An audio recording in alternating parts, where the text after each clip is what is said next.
haddaba markaan aan ka soo gudubno bisha January oo aan u soo gudubno bisha February ama Febraayo. bisha February waxaa dhici jiray isku soo baxyo ay samayn jireen dadkii Roomanka ahaa, waxayna ku magacaabi jireen isku soo bixii Lupercalia.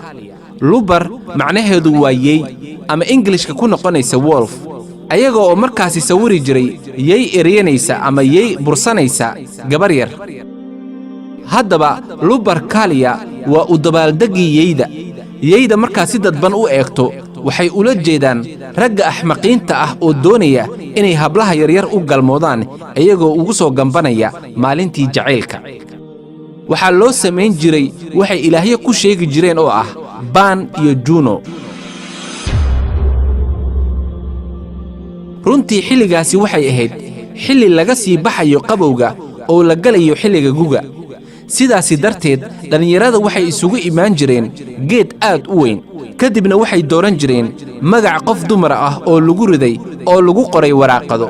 meel qasac ah ayaa lagu ridi jiray ama meel box ah ayaa lagu ridi jiray magacyadaasi dumarka ah. intaasi kadib qofkii markii uu qasacaasi ama boxkaasi gacanta uu la galo waxa u soo bixi jirtay qof dumar ah magaceeda, kadibna wuxuu kaxaysan jiray qofkaasi dumarka ah uu la galmoon jiray. waa galmo xoog ku dhisnay.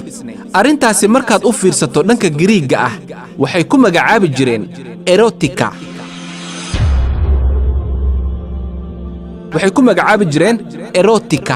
erotica macna ahaan waa waxyaabaha galmada la xiriira, waana sababta ay isugu soo bixi jireen bisha February 14keeda ilaa 15keeda. haddaba isku soo baxaasi markaad si fiican u eegto waxaa lagu magacaabaa galmada furan. haddaba maxay Valentine ugu magac dareen maalintan? xilligii Roomanka waa qarnigii 3aad ama waxaa kaloo ay sheegaan ku dhowaad 270kii geeridii Ciise kadib calayhi salaam. ku dhowaadkeeda waxaa jiray nin lagu magacaabi jiray Valentine oo baadiri ahaa.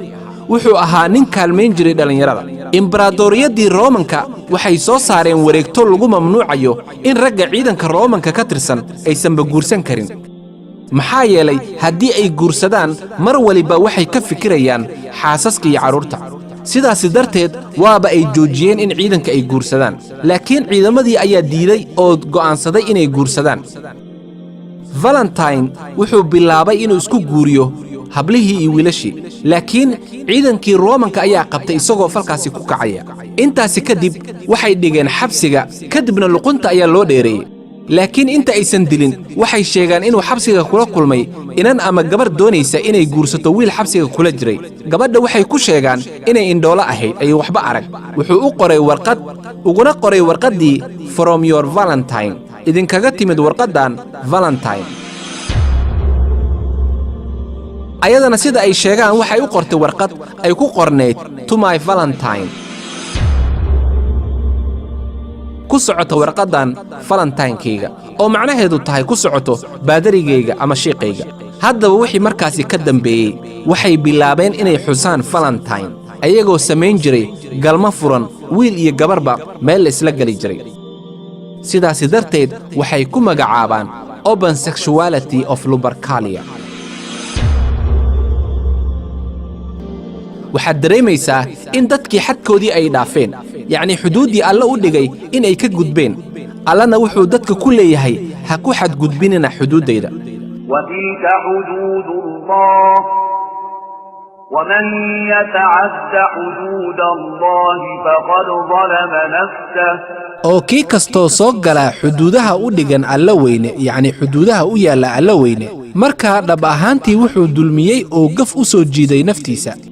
haddaba ogaada Valentine Day inay tahay maalintii cawaannimada. gabar yahay waxay doonayaan inay caloosha kuu buuxiyaan. ciddii doonaysa waa inay ku guursataa oo sida ay maanta kuu jeceshahay weligeed ku jeclaataa.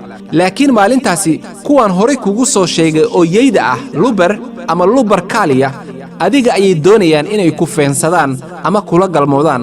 haddaba ka digtoonaada maalintan Valentine. waxa la doonayo wax kala ma aha gabar yahay inaad adiga dibin lagu dhigo. wassalaamu calaykum waraxmatullaahi wabarakaatuh.